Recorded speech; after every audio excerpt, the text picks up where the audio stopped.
పరిపాలన విషయంలో జగన్మోహన్ రెడ్డి మక్కీకి మక్కి కేసీఆర్ని కాపీ కొడుతున్నాడా? తెలంగాణలో నిరుద్యోగులను కేసీఆర్ నిరాశపరిచినట్టుగానే ఆంధ్రప్రదేశ్లో జగన్మోహన్ రెడ్డి నిరుద్యోగులను నిరాశపరుస్తూ మోసం చేస్తున్నాడా అంటే అవుననే సమాధానం ఇస్తున్నారు కొంతమంది రాజకీయ విశ్లేషకులు. ఇక ఇదే అంశానికి సంబంధించి మనతో మాట్లాడేందుకు ప్రముఖ రాజకీయ విశ్లేషకులు, ప్రముఖ సీనియర్ జర్నలిస్ట్ సిఎస్ రావు గారు మనతో ఉన్నారు. సార్తో మాట్లాడదు. సార్ నమస్తే. సార్ నమస్తే. సార్, పరిపాలన విషయంలో జగన్మోహన్ రెడ్డి మక్కీకి మక్కి కేసీఆర్ని కాపీ కొడుతున్నారని, కేసీఆర్ గారు తెలంగాణలో నిరుద్యోగులను ఏ రకంగా మోసం చేశారో, ఏ రకంగా నిరుత్సాహపరిచారో సేమ్ అలాగే ఆంధ్రప్రదేశ్లో జగన్మోహన్ రెడ్డి కూడా నిరుద్యోగులను నిరాశపరుస్తూ వాళ్ళకి వెన్నుపోటు పొడిచాడు అంటూ కూడా ఒక వార్త ఇప్పుడు సోషల్ మీడియాలో చక్కర్లు కొడుతూ ఉంది. ఏంటి సార్ అసలు ఈ గ్రూప్ 1 మెయిన్స్ రద్దు విషయంలోనే ఇటువంటి వార్తలు వచ్చాయా అంటే ఏం చెప్తారు? సో రెండు రాష్ట్రాలకి రాజకీయపరమైనటువంటి కంపారిజన్ చేయడంతో పాటు ఎన్నికల ముందు తెలంగాణలో ఏ విధమైనటువంటి పరిణామాలను మనం చూసామో అలాంటి పరిణామాలే ఇప్పుడు ఆంధ్రప్రదేశ్లో కూడా కనిపిస్తున్నాయి. ప్రత్యేకించి తెలంగాణలో ఎన్నికల ముందు బాగా రాజకీయంగా ఒక అస్త్రంగా ప్రత్యర్థులకి ఉపయోగపడిన అంశం ఏంటంటే paper leakage. Paper leakage group 1, group 2 ఇవన్నీ కూడా లీకేజ్ కావటం, దాని మీద సిట్ వేయటం, ఆ సిట్కి సంబంధించినటువంటి వివరాలు బయటికి రావటం, టీఎస్పీఎస్సీ చేసినటువంటి అవకతవకలు అవన్నీ బయట రావటం, తర్వాత ఎగ్జామ్ క్యాన్సిల్ కావటం, ఇవన్నీ కూడా దాదాపు 30 లక్షల మంది యువతలో అన్రెస్ట్ని క్రియేట్ చేసింది తెలంగాణలో. సేమ్ ఇలాంటిదే ఆంధ్రప్రదేశ్లో కనిపిస్తుంది. షెడ్యూల్ రాకముందు తెలంగాణలో కూడా ఇదే జరిగింది. సేమ్ ఇప్పుడు షెడ్యూల్ రావడానికి ముందు ఆంధ్రప్రదేశ్లో కూడా గ్రూప్ 1కు సంబంధించినటువంటి పరీక్షను రద్దు చేస్తూ సంచలనమైనటువంటి తీర్పును హైకోర్టు ఇచ్చింది. అవును. సో ఎందుకు ఇచ్చిందంటే దాదాపు 49,000 ఓఎంఆర్ షీట్స్ని మార్చేశారు అని చెప్పి దాంట్లో మెన్షన్ చేసింది ఆర్డర్లో హైకోర్టు. అంటే ఎందుకు మార్చారు అనేటువంటి ప్రశ్న వేసుకుంటే పొలిటికల్ ఇన్ఫ్లుయెన్స్ ఏ స్థాయిలో ఉంది, గ్రూప్ 1లోనే అంత ఉందంటే గ్రూప్ 2 పరిస్థితి ఏంది, గ్రూప్ 3 పరిస్థితి ఏంది, గ్రూప్ 4 పరిస్థితి ఏంటి, అలాగే సచివాలయ నియామకాలలో జరిగినటువంటి అవకతవకలు ఏంటి అనే దాని మీద ఒక అవగాహన రావచ్చు. ఇప్పుడు ప్రతిదీ జగన్మోహన్ రెడ్డి చెప్పేది ఏంది, నేను అధికారంలో రాగానే సచివాలయాలను నేను క్రియేట్ చేశాను, సచివాలయ ఉద్యోగుల్ని దాదాపుగా 180,000 మంది ఉద్యోగుల్ని నేను నియమించాను అని చెప్పి చెప్తున్నారు కదా. అవును. అప్పట్లోనే సచివాలయ ఉద్యోగులని నియామకం విషయంలో జిల్లా స్థాయిలో జరిగినాయి. జిల్లా స్థాయిలో ఒక కమిటీని ఏర్పాటు చేసి కలెక్టర్ ఆధ్వర్యంలో టీఎస్పీఎస్సీ తెలంగాణలో ఉన్నట్టు ఆంధ్రప్రదేశ్లో ఏపీపీఎస్సీ ఉంది. ఆంధ్రప్రదేశ్లో ఏపీపీఎస్సీ మాదిరిగానే ప్రతి జిల్లాల్లో కూడా కొన్ని కమిటీలను ఏర్పాటు చేసి ఆ కమిటీ ఆధ్వర్యంలోనే ఎగ్జామ్స్ నిర్వహించి ఈ సచివాలయాలు, గ్రామ వార్డు సచివాలయాలు నియామకాలను చేపట్టారు. అవును. ఆ తర్వాత వాళ్ళ నియామకాలు అయిపోయిన తర్వాత గ్రూప్ 1, గ్రూప్ 2, గ్రూప్ 3 అవన్నీ కూడా వచ్చాయి. కానీ ఇక్కడ గ్రూప్ 1 విషయంలో మొత్తం బయటకు వచ్చింది. ఎక్కడ బయటకు వచ్చిందని అంటే గ్రూప్ 1 రాసినటువంటి ఒక నిరుద్యోగి సివిల్స్ రాశాడు. సివిల్స్ రాస్తే సివిల్స్లో 40వ ర్యాంకు 48వ ర్యాంకు వచ్చింది. సివిల్స్లో 40-48 ర్యాంక్ వచ్చిన అతనికి గ్రూప్ 1లో అసలు క్వాలిఫై కూడా కాలేదు. ఆంధ్రప్రదేశ్ ఏపీపీఎస్సీ పెట్టినటువంటి గ్రూప్ 1లో క్వాలిఫై కూడా కాలేదు. దాంతో అతను అసలు ఏం జరిగింది అనే దాని మీద రీవాల్యుయేషన్ పెట్టడంతో పాటు దాని మీద న్యాయ పోరాటానికి దిగాడు. దాంతో మొత్తం భాగవతం మొత్తం బయటకు వచ్చింది. అసలు ఏం జరిగింది గ్రూప్ 1 విషయంలో 2 సార్లు మాన్యువల్ కరెక్షన్స్ చేశారు, ఒకసారి ఆన్లైన్లో కరెక్షన్ చేశారు. 2 సార్లు మాన్యువల్ కరెక్షన్ చేసినప్పుడు సరితోగల. మాన్యువల్ కరెక్షన్కి అలాగే ఆన్లైన్ కరెక్షన్కి డిజిటల్ కరెక్షన్కి మ్యాచ్ కాల. దేనికి ఒకదానికి మ్యాచ్ కాల. ఇది ఆధారాలతో సహా ప్రొడ్యూస్ చేశారు కోర్టుకి. దాంతో కోర్టు పరిశీలించి గ్రూప్ 1 మొత్తం రద్దు చేస్తూ ఒక నిర్ణయం తీసుకుంది. గ్రూప్ 1 ఎప్పుడో 2022లో రిజల్ట్ వచ్చినాయి. పెట్టింది నోటిఫికేషన్ ఇచ్చింది ఎప్పుడు 2018.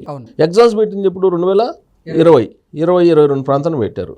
22ను ఫైనల్ చేశారు. సో నియామకాలు అయిపోయి ఉద్యోగాలు కూడా చేస్తున్నారు. ఇప్పుడు వాళ్ళ పరిస్థితి ఏంటి? ఇప్పుడు ఆర్డీఓలుగా ఉన్నారు. గ్రూప్ 1 అంటే ఆర్డీఓలే కదా, ఆర్డీఓ స్థాయి క్యాడరు. సో వాళ్ళు ఇప్పుడు డ్యూటీలో ఉన్నారు. ఇప్పుడు వాళ్ళ ఉద్యోగాలు ఉన్నట్టే కదా సార్. అంటే అసలు ఆ మెయిన్సే రద్దయినప్పుడు వాళ్ళ ఉద్యోగాలు కూడా ఉన్నట్టే కదా. మెయిన్స్ రద్దయినప్పుడు ఉద్యోగాలు ఉన్నట్టే, కానీ సర్వీస్ రూల్స్ ఉంటాయి కదా. మళ్ళీ ఇప్పుడు ఇండియన్ కాన్స్టిట్యూషన్ లేదా ఇండియన్ చట్టంలో ప్రతిదానికి ఒక లూప్ హోల్ ఉంటుంది. ఇప్పుడు వాళ్ళ సర్వీస్ రూల్స్ ప్రకారం వాళ్ళు ఎంప్లాయీస్ కాబట్టి సర్వీస్ రూల్స్ వాళ్ళకి వర్తింపజేయాలి. అంటే వాళ్ళు 1.5 year కదా సార్ చేసింది. 1.5 ఇయరే. కానీ ప్రొఫెషనరీ పీరియడ్ అయిపోయిన తర్వాత కూడా మళ్ళీ నియామకాలు చేపట్టారుగా. ఓకే. ప్రొఫెషనరీ పీరియడ్ అయిపోయి సచివాలయ ఉద్యోగులకు కూడా చాలామందికి ఏఈలుగా అపాయింట్ అయినటువంటి వాళ్ళకి ప్రొఫెషనరీ పీరియడ్ అయిన తర్వాత ఒక ఎగ్జామ్ పెట్టి వాళ్ళని అపాయింట్ చేశారు. ఇప్పుడు ఈ గ్రూప్ 1కి వచ్చేటప్పటికి ఇప్పుడు అయితే ఒకటేంటంటే ఇక్కడ ఉద్యోగాలు ఉంటాయా ఊడతాయి అని అంటే ఉద్యోగాలు చేసేవాళ్ళు ఏంటంటే మా ఉద్యోగాలు ఎక్కడికి పోవు ఊడవు ఎందుకంటే మాకు సర్వీస్ రూల్స్ వర్తిస్తాయి కాబట్టి అని చెప్పి. కానీ వాళ్ళ అర్హత లేదు కదా సార్, వాళ్ళకి అసలు ఉద్యోగం చేసే అర్హత లేదు కదా వాళ్ళకి. ఉద్యోగం చేసే అర్హత లేదు. కానీ ఇప్పుడు ఏమైంది, ఇప్పుడు కోర్టు ఇచ్చింది, హైకోర్టు ఇచ్చింది, హైకోర్టు రద్దు చేసింది, గ్రూప్ 1 ఎగ్జామ్స్ని రద్దు చేసింది, గ్రూప్ 1 నియామకాలు చెల్లవు అని చెప్పేసింది. దాన్ని సవాల్ చేస్తూ ఏం చేస్తారు, ఏపీపీఎస్సీ సుప్రీంకోర్టుకి వెళ్తారు. సుప్రీంకోర్టుకి వెళ్తే సుప్రీంకోర్టు ఆమోదించినప్పుడు కదా ఈ మొత్తం వ్యవహారం వచ్చేది. ప్రతిదానికి ఒక ఉంటుంది కదా, ఇండియన్ కాన్స్టిట్యూషన్ ఇండియన్ లాలో దాన్ని కంటిన్యూ చేయొచ్చు.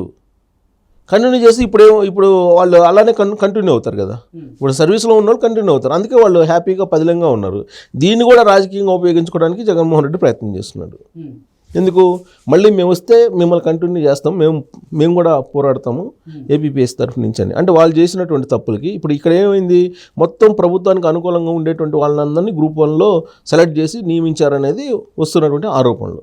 49,000 ఓఎంఆర్ షీట్లు మారినాయి అంటే ఏ స్థాయిలో అవకతవకలు అక్రమాలు జరిగి ఉంటాయి అనేది మనం ప్రత్యేకంగా చెప్పవసరం లేదు.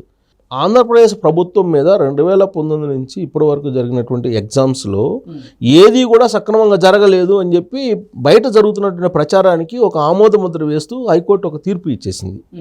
గ్రూప్ 1 విషయంలో తీర్పు ఇచ్చింది కాబట్టి మిగతాయి కూడా ఇలానే జరుగుంటాయి అనే దానికి అప్పుడనే సచివాలయ ఉద్యోగుల నియామకాల విషయంలో అనేక ఆరోపణలు వచ్చాయి. వైసీపీకి సంబంధించినటువంటి లీడర్ల పిల్లలు, వాళ్ళకి సంబంధించినటువంటి బంధువులు వీళ్ళే అక్కడ అపాయింట్ అయ్యారు చాలామంది అని చెప్పి అప్పట్లోనే వచ్చాయి. అలాగే గ్రూప్ 1 గ్రూప్ 2లో కూడా అదే జరిగిందని చెప్పి వచ్చింది. సో గ్రూప్ 1లో అదే జరిగిందని చెప్పి హైకోర్టు చెప్పేసింది. సేమ్ ఇలాంటి ప్రచారం లేదంటే ఇలాంటి అవకతవకలు అక్రమాలు తెలంగాణలో కూడా అసెంబ్లీ ఎన్నికల ముందు బయటకు వచ్చాయి. ఓకే. సో నిరుద్యోగులు మొత్తం సఫర్ అయ్యారు. ఇప్పుడు ఆంధ్రప్రదేశ్లో ఉండేటువంటి నిరుద్యోగులు సఫర్ అవుతున్నారు. ఇప్పుడు ఇక్కడ ఒకసారి అనుమానం వచ్చిన తర్వాత అనుమానం పెనుభూతం అంటారు. నెక్స్ట్ ఎగ్జామ్స్ పెట్టడానికి కూడా అర్హత లేదు ఇప్పుడు ఉన్నటువంటి ప్రభుత్వానికి. నమ్మరు, పెట్టినా కానీ నమ్మరు. ఒకవేళ పెట్టినా కానీ అదేదో మనకు వచ్చేటువంటి ఉద్యోగాలు కాదులే, అది రికమెండేషన్ తోటి పోయేటువంటి ఉద్యోగాలు అనేటువంటి అభిప్రాయంతో యూత్ ఉంటుంది. సో కాబట్టి ఇప్పుడు కొన్ని లక్షల మంది నిరుద్యోగులు ఈ ఎగ్జామ్స్ రద్దు చేసినందు కారణంగా ఆ ప్రభుత్వం మీద అపనమ్మకం ఏర్పడింది. సో జగన్మోహన్ రెడ్డి ప్రభుత్వాన్ని నమ్మనటువంటి పరిస్థితి, ప్రత్యేకించి యూత్. ఇప్పుడు ఇక్కడ 30 లక్షల మంది తెలంగాణలో ఏ విధంగా అయితే నష్టపోయారో అక్కడ కూడా అదే స్థాయిలో నష్టపోయి ఉంటారు. ప్లస్ అపనమ్మకం కలిగి ఉంటుంది. వాళ్ళందరూ రాబోయేటువంటి రోజుల్లో ఖచ్చితంగా జగన్మోహన్ రెడ్డి ప్రభుత్వానికి వ్యతిరేకంగా ఖచ్చితంగా డెసిషన్ తీసుకుంటారు. డెసిషన్ తీసుకునే అవకాశం ఉంది. సో తెలంగాణలో ఏ విధంగా అయితే మనం రిజల్ట్స్ చూసామో ఈ పేపర్ లీకేజీల తర్వాత, ఆంధ్రప్రదేశ్లో కూడా అదే రిజల్ట్ని చూడబోతున్నామా అనేటువంటి ఒక అభిప్రాయం కలగక మానదు. అంటే ఈ గ్రూప్ 1 మెయిన్ స్కీమ్ ఏదైతే ఉందో అది రాబోయే ఎన్నికల మీద ఖచ్చితంగా ప్రభావం చూపించి తీరుతుంది అంటారు. అంతే, డెఫినెట్గా. ఎందుకంటే యూత్ సంబంధించిన విషయం, విద్యార్థులకు సంబంధించిన విషయం, ఎగ్జామ్స్ అందులో గ్రూప్ 1 ఎగ్జామ్స్ అంటే మాటల గ్రూప్ 1 అంటే ఆర్డీఓ క్యాడర్ కదా. నెక్స్ట్ ఇప్పటికే ఎంతోమంది ఉద్యోగులు అసలు జగన్మోహన్ రెడ్డి పాలన మీద నిరుత్సాహంగా ఉన్నారు అనేది ఒక సర్వే అయితే నిన్న బయటకు వచ్చింది. ఈ నేపథ్యంలో ఇప్పుడు మళ్ళీ కోర్టు వాళ్ళ అంటే జగన్మోహన్ రెడ్డి ప్రభుత్వానికి ముట్టికేయడాన్ని ఎలా చూడొచ్చు అంటే ఏం చెప్తారు సార్? ఈ మొత్తం ఈ నిరుద్యోగ యువత యూత్ అనేవాళ్ళు డెఫినెట్గా జగన్మోహన్ రెడ్డి ప్రభుత్వాన్ని నమ్మేటువంటి పరిస్థితి ఉండదు. సో నమ్మకపోతే ఆటోమేటిక్గా ఇప్పుడు ఏదైనా డిసైడ్ ఫ్యాక్టర్ ఎక్కువగా యూత్ మీద ఉంటుందండి. యూత్, మహిళలు వీళ్ళ మీద ఉంటుంది. సో యూత్ వాళ్ళ మదరు ఫాదర్కి ఎక్స్ప్లెయిన్ చేయగలరు. ఇప్పుడు తెలంగాణలో ఏమైంది, దసరాకి వెళ్ళి ఊళ్ళకి వెళ్ళారు, గ్రామాలకి దసరాకి వెళ్ళి అక్కడ ఉండేటువంటి వాళ్ళ ఫ్యామిలీ మెంబర్స్కి ఎక్స్ప్లెయిన్ చేశారు. కేసీఆర్ ఇలా చేశారు, కేసీఆర్ వల్ల మనం ఇంత నష్టపోయాం అనేది ఎక్స్ప్లెయిన్ చేశారు. ఆ తర్వాత మార్పు వచ్చింది. అంటే అప్పటి వరకు నిరుద్యోగులు ఏం చేస్తారులే, నిరుద్యోగులు ఏం చేయగలరులే అనుకుని భావించినటువంటి పార్టీ అధినేతలు కూడా ఆ తర్వాత వాళ్ళ తీరు మార్చుకున్నారు. మార్చుకొని కేటీఆర్ కూడా వెళ్ళి నిరుద్యోగుల దగ్గర కింద కూర్చొని మాట్లాడాడు కదా. సో అలానే ఇప్పుడు జగన్మోహన్ రెడ్డికి కూడా సేమ్ అలాంటి పరిస్థితిని ఆయన కూడా ఎదుర్కోవాల్సి వస్తుందని చెప్పి చెప్పడంలో ఎలాంటి సందేహం అయితే లేదు. Okay sir, thank you.